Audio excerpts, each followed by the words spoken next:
बिस्मिल्लाहिर्रहमानिर्रहीम। एक और गज़ल जो आज आपके साथ डिस्कस करूँगा, इसका मतला है कि बसीरत का बसारत से जो रिश्ता है उसे समझो। बसीरत का बसारत से जो रिश्ता है उसे समझो।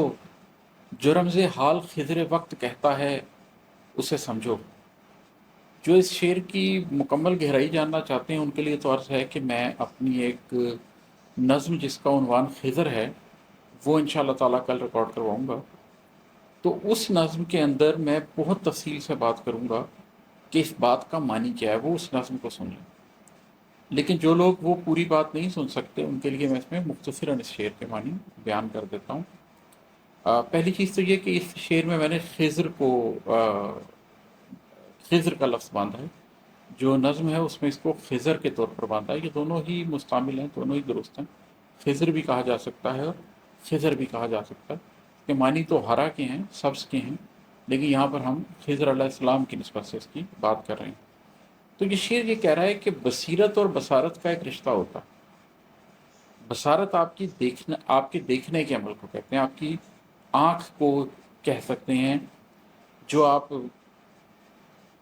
को नज़र आता है उसको बसारत कह सकते हैं। लेकिन बसीरत वो है जो सबको नज़र आ रहा है उससे कुछ ज़्यादा जान लेना। इसके अंदर वो इंट्यूशन भी शामिल हो जाती है, इसके अंदर वो विज़डम भी शामिल हो जाता है जो आपकी बसारत को बसीरत में तब्दील करता है। तो सिर्फ देख लेना ही बसीरत नहीं होती, बल्कि उस बात को सही मानों में, सही मफ़हूम में जान लेना बसीरत होती है। तो जो लोग बसारत और बसीरत के रिश्ते को नहीं समझ सकते, वो सिर्फ देख लेने के अमल को समझ लेने का अमल समझते हैं, हालांकि ऐसा नहीं है। जो रमज़े हाल खिज़र वक्त कहता है उसे समझो कि जिस तरह खिज़र अलैहिस्सलाम थे अपने ज़माने में, और हम जानते हैं कि मूसा अलैहिस्सलाम उनके पास गए तो खिज़र अलैहिस्सलाम के पास जो विज़डम थी, वो जिस तरीके से चीज़ों को समझते थे, उसने मूसा अलैहिस्सलाम को दंग कर दिया। तो उसी तरीके से हर दौर में, हर अहद में वो लोग पाए जाते हैं जो मामलात की मानवियत को समझते हैं, मामलात की हकीकत को समझते हैं। तो जो रमज़ हाल, जो मामलात की हकीकत खिज़र वक्त बता रहा हो उसे समझो, फिर तुम बसारत की बजाय बसीरत पर फैसला करने लग जाओगे। ये बड़ी लंबी एक्सप्लेनेशन मांगता है और इसी के लिए मैंने वो पूरी नज़्म अलहदा से रजिस्टर करवाई है।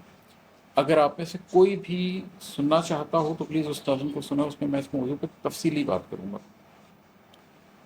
अगला शेर है कि अगर गवास हो तो सतह पर यूं तैरना कैसा। अगर गवास हो तो सतह पर यूं तैरना कैसे। जो इस दरिया की गहराई में बहता है उसे समझो।